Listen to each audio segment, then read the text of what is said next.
Hello friends, कैसे हैं आप सब।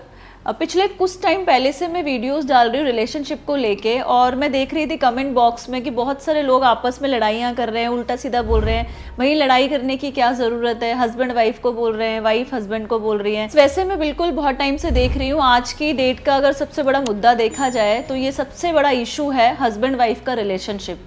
इसको अगर देखे किसी से भी आज बात कर लें, आप देख भी रहे होंगे वीडियोस में कमेंट्स भी आ रहे हैं, तो मैं कहीं ना कहीं मेरे को भी लगता है कि ये जो रिलेशनशिप है ना, ये बहुत वीक होता चला जा रहा है। आज आप देख भी रहे होंगे शादी बाद में हो रही है, होते ही 2 महीने 4 महीने 6 महीने में डाइवोर्स हो जाता है। तो कहीं ना कहीं ये एक बहुत बड़ा इशू तो बन ही चुका है। तो हमें ज़रूर इस पर गौर ज़रूर करना चाहिए, और हम सबको आज हम इस पर ही बात करेंगे।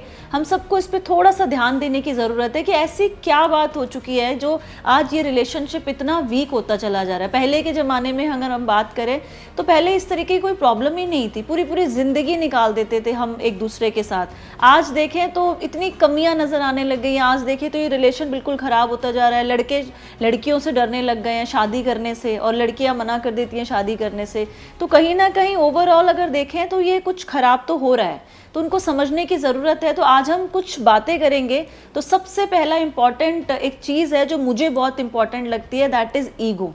आज ईगो इतनी बड़ी होती जा रही है लोगों में। ईगो को लेके लोग, कोई भी झुकना नहीं चाहता। ईगो को लेके आप इतना ज़्यादा सीरियस हो चुके हैं लोग कि रियलिटी पहचानना लोगों ने बंद कर दिया है। लोगों को लगता है भैया सामने वाले से अगर कोई गलती हो गई तो मैं क्यों झुकूं, या मैंने गलती करी है तो वो मुझे मनाए।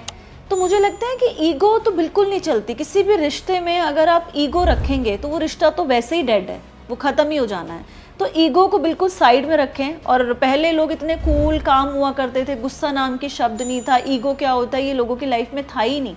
कुछ भी बात हो जाती थी, 2 मिनट में बात हुई, 2 मिनट में नॉर्मल हो जाते थे। आज तो मैं देखती हूँ, मैंने खुद ने देखा है, लोग 10-10 दिन 15-15 दिन ईगो की वजह से महीने महीने भर एक दूसरे से बात नहीं करते। अब आप जब बात ही नहीं करेंगे, इतनी ईगो दिखाएंगे, तो ये कहीं ना कहीं तो ब्रेक डाउन होना ही होना है। और दूसरा बहुत इंपॉर्टेंट जो चीज़ है जो मुझे नज़र आती है, दैट इज़ मिसअंडरस्टैंडिंग। अब मिसअंडरस्टैंडिंग की अगर बात करें तो ये आया कहाँ से, तो ये कम्युनिकेशन जो गैप है। पहले मैंने अपने घर में भी देखा है, और पहले के लोग भी बोलते थे कि सारा परिवार बैठता था या हस्बैंड वाइफ भी बैठे होते थे, तो छोटी छोटी बातों को हम डिस्कस किया करते थे अपने परिवार में बैठ के, फैमिली में बैठ के। हस्बैंड कहीं काम से आता था तो पूरे दिन की दिनचर्या बताता अपनी वाइफ को, या वाइफ पूरे दिन की चीज़ें अपनी हस्बैंड के साथ शेयर किया करती थी। आज मैं देख रही हूँ, आज तो ये सब कुछ ख़त्म ही हो चुका है। कम्युनिकेशन गैप इतना हो गया है हस्बैंड वाइफ के बीच में, बच्चों के, फैमिली के बीच में, पेरेंट्स के बीच में। आज देखें तो बच्चे पेरेंट्स से मतलब नहीं रख रहे, हस्बैंड वाइफ से मतलब नहीं रख रहा, वाइफ हस्बैंड से मतलब नहीं रख रही, और कहीं ना कहीं ये मिसअंडरस्टैंडिंग बनती चली जा रही है, बढ़ती चली जा रही है। तो मुझे लगता है मिसअंडरस्टैंडिंग को ख़त्म करने का सबसे आसान तरीका है कि आप अच्छे से बात करें, आपस में बात करके इन चीज़ों को ख़त्म करें। तीसरा सबसे इम्पॉर्टेंट चीज़ है हमारी एक्सपेक्टेशन इतनी हाई हो गई है आज के टाइम पे कि हमें 2 मिनट लगता है किसी भी रिश्ते को ख़राब करने में, उसको ख़राब कहने में। आज सामने वाले से हमने, मान लो आपकी एक्सपेक्टेशन है कि आपने उनको बोला कि मुझे ये चीज़ चाहिए, वो नहीं लेकर आए, तो आपको लगेगा कि भैया ये तो लेकर ही नहीं आया, तो मेरे लिए कुछ करता ही नहीं है। तो मुझे नहीं लगता है कि इस रिश्ते में आपको एक्सपेक्टेशन रखने की ज़रूरत है। और क्यों ही रखनी है एक्सपेक्टेशन, आप खुद में संपूर्ण हो, आपको खुद को ज़रूरत नहीं है कि आप दूसरे वाले के ऊपर डिपेंड हो। एक्सपेक्टेशन कहीं ना कहीं हमारे रिलेशन को ख़राब ही करती है। हम बहुत उम्मीदें करते हैं कि वो मेरे लिए ये करे, वो मेरे लिए ये लेकर आए, तब मैं खुश होंगी। तो क्यों रखना है, मुझे नहीं लगता एक्सपेक्टेशन की ज़रूरत है इस रिश्ते में। वो जैसे भी है हमें एक्सेप्ट करना है, मैं जैसे भी हूँ मुझे एक्सेप्ट करना है। और यस, सबसे इम्पॉर्टेंट चीज़ जो आज मैं देख रही हूँ, इतने कमेंट आ रहे हैं, इतने कमेंट आ रहे हैं, लोग इतनी बातें करते हैं। रोज़ एक कमेंट मैं इस चीज़ के ऊपर पढ़ती हूँ कि मैम हमारे तो हस्बैंड को फ़ोन से फुर्सत ही नहीं मिलती, और हस्बैंड बोलते हैं हमारी वाइफ को फुर्सत नहीं है, वो तो रील देखती रहती है इंस्टाग्राम पे। तो ये तो सबसे हॉट टॉपिक बन गया आज का। आज घरों में भी अगर कहीं पे भी जाओ, मैं भी जाती हूँ कहीं पे, तो 4 या 6 लोग हैं ना घर में, तो सब अपने अपने रूम्स में सब अपने अपने फ़ोन्स चला रहे होते हैं, कोई भी किसी से बात नहीं करता। और इस यही रीज़न है कि फैमिली में इतना गैप आ चुका है कि किसी को किसी की पड़ी ही नहीं है, किसी को किसी की चिंता नहीं है। तो यस, मैं ये चीज़ बोलूँगी, जो हम ओवर एक्सेस में जो हम फ़ोन का इस्तेमाल करते हैं ये बहुत ही गलत है। फ़ोन हमारी, ठीक है, फ़ोन हमारी सुविधा के लिए है, पर उसको हम अच्छे से सिस्टमेटिक यूज़ नहीं कर रहे, हम उसको तरीके से यूज़ नहीं कर रहे। कब यूज़ करना है, हम पूरे टाइम फ़ोन पे लगे रहते हैं, और अगर फ़ोन पे नहीं भी लगे, ऑफिस में हैं, घर पे आते हैं तो हमारा लैपटॉप हमारे साथ आ जाता है, घर पे आकर भी हम गैजेट्स के साथ ही इन्वॉल्व हैं, तो हमने टाइम दिया ही कब अपनी फैमिली को। तो मुझे लगता है कि फ़ोन और जो ये टीवी है, बहुत सारे लोग टीवी के बारे में भी बोलते हैं कि टीवी से फुर्सत मिले।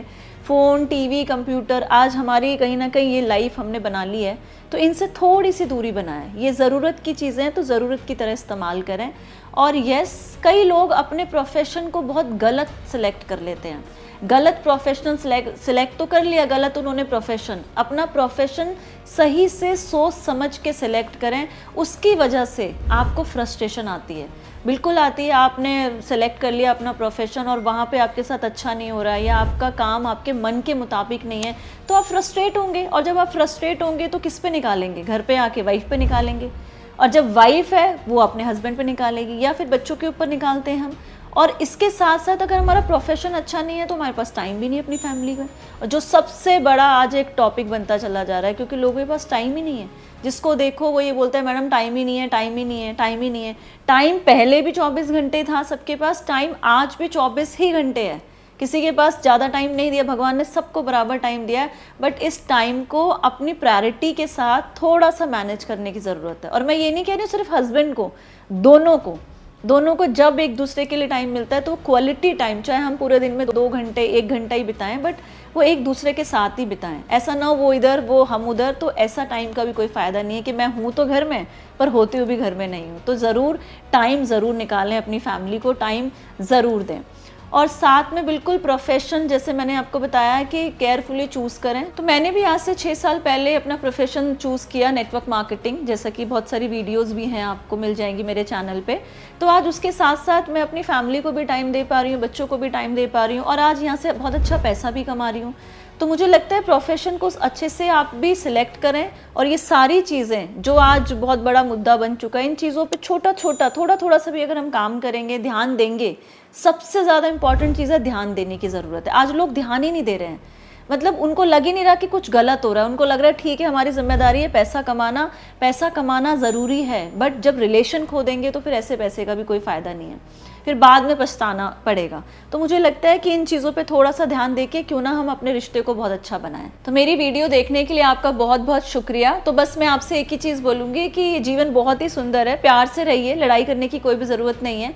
ये जो जितनी भी वीडियोज़ बनाई जा रही हैं आपके लिए बनाई जा रही हैं, तो इनको ज़रूर से अपनी लाइफ में ज़रूर उतारें। Thank you very much.